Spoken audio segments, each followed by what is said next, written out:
Folks, we are in the last full week of Taurus season with a refreshing Taurus new moon ahead of us this weekend. Other than that, we're about to see a lot of mentally stimulating Mercury activity as we start transitioning toward Gemini season. So this week is sort of a bridge between steady Taurus energy and that fresh adaptability of Gemini and Mercury. We also have some Chiron transits on the docket this week, which bring a bit more sensitivity, but also opportunities for healing. So let's get into it. We're starting off this week rather quietly today on Monday, May 11th, with the moon in Pisces and no major transits to report. Tomorrow, Tuesday, May 12th, the moon will start a new lap around the zodiac as it moves into bold, brave Aries. And then we just might have a bit of good news coming our way in the late evening or very early Wednesday morning for those of y'all on the East Coast. And this is because Mercury will form a sextile to Jupiter from 20 degrees of Taurus to 20 degrees of Cancer. This transit can help to expand our minds, stimulate our curiosity, and amplify our voices. It can help us to perceive more expansively, to learn and communicate a bit more easily, and to stay informed about the big picture of things. This is a good day for working with language in any capacity, for learning new things, and also for making platonic connections with neighbors, community members, friends, etc. So thank you in advance, Mercury-Jupiter sextile, for bringing us a bit more mental ease and opportunity on and around Tuesday.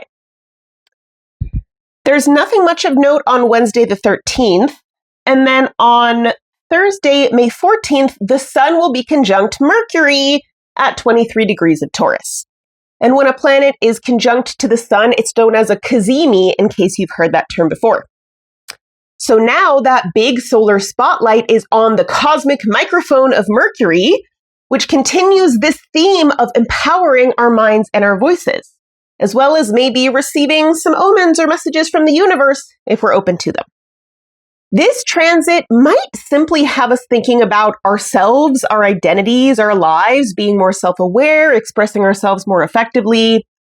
But with this transit, we do want to be careful about potential blind spots in our subjective opinions and perceptions of the world, not getting too identified with our thoughts with that so-called monkey mind, right? During this rather mercurial week, I want to remind you all of that saying, don't believe in everything you think. We have so many thoughts rattling around in our heads that come from all sorts of different places that might not be aligned or authentic to us or even true at all. So this is a good time to practice a little bit of distance between the thoughts that pop into your head and actually taking them at face value, right? And let's remember to ground into that Taurus wisdom, that gut instinct and embodied intuition when things start getting a little overactive and overcomplicated in your noodle. Speaking of which, on Thursday evening, the moon will move into steady sensual Taurus. Then Friday the 15th is another relatively quiet day in the skies, but the weekend is when things are really happening. Saturday, May 16th features two very different transits, the new moon in Taurus, as well as Mars crossing paths with Chiron in Aries. Now, the Mars-Chiron conjunction will happen first, and this is probably the most challenging transit of the week, FYI. The god of war and the wounded healer are meeting up in Mars's home sign of Aries, where Chiron has been for like over 8 years now. And I really think this is about the existential threats we're facing at this point in history.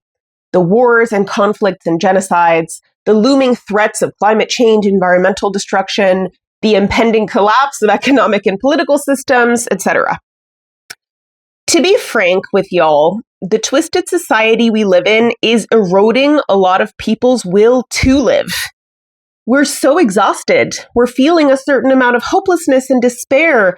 We're having trouble connecting with that spark of life and joy. The overculture is wringing every drop out of us that it can, trying to convince us that we barely deserve to survive in this world, let alone thrive in it. And it's possible that Mars will bring even more frustration, stress, and anger into this equation. But Mars is also the planet of will, drive, motivation, desire, going after what we want.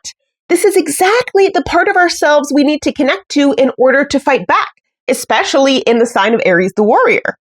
to embody that warrior that can defend these wounded parts of ourselves individually and collectively.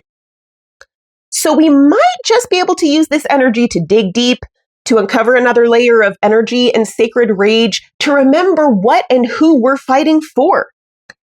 There is a certain sense of cauterizing the wound here with Mars and Chiron. It's definitely not pleasant or comfortable, but it could be a bit helpful. Now, less than half an hour later on Saturday, the moon and sun will meet up at just shy of 26 degrees of Taurus, bringing us a new moon.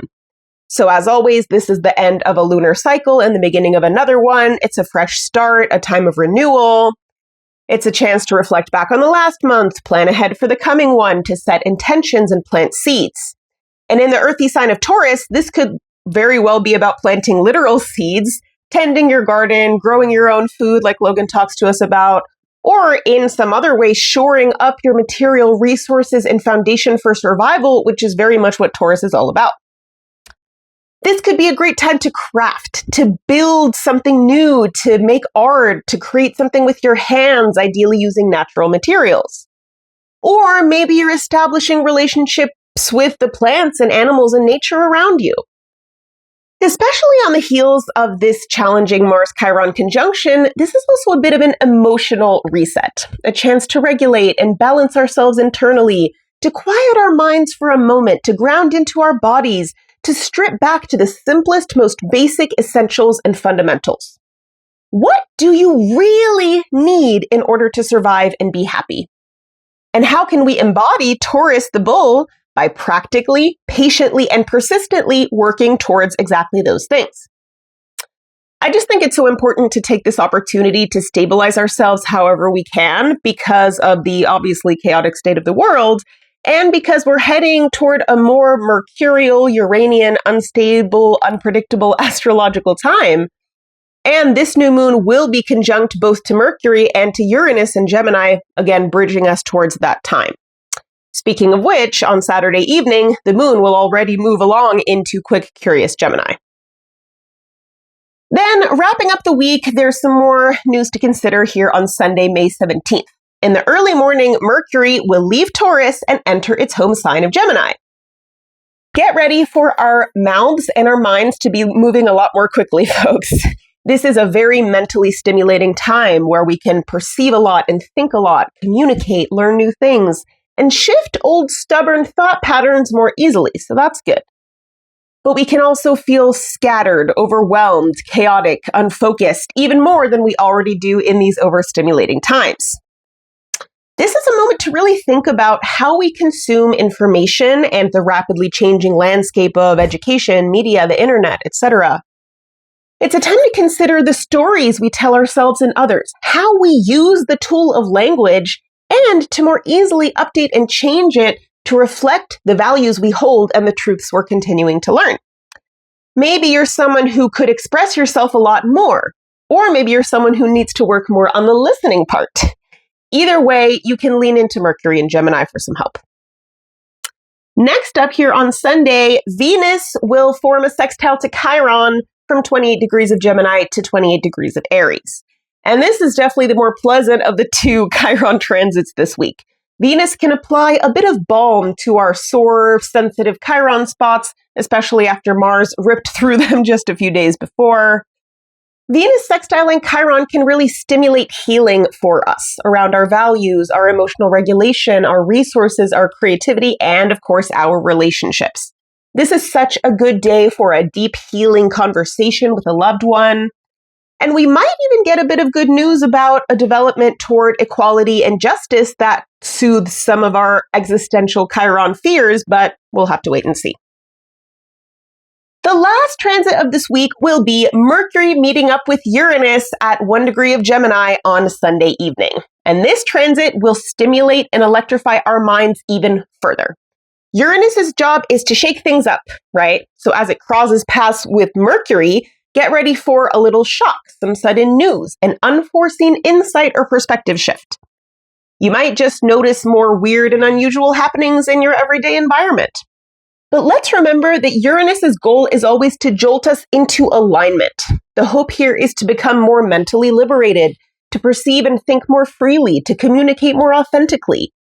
So Sunday could be a good day for some revolutionary community building, reading, learning, speaking, writing, zine making, something along those lines. Of course, we want to keep an eye out for those Uranus and Gemini trickster figures, for the misinformation and disinformation, as well as those unexpected hard-hitting truths. All right, that's it for this week's astrological weather report. I'm Alice Pope, sending you all new moon blessings. Logan, back to you.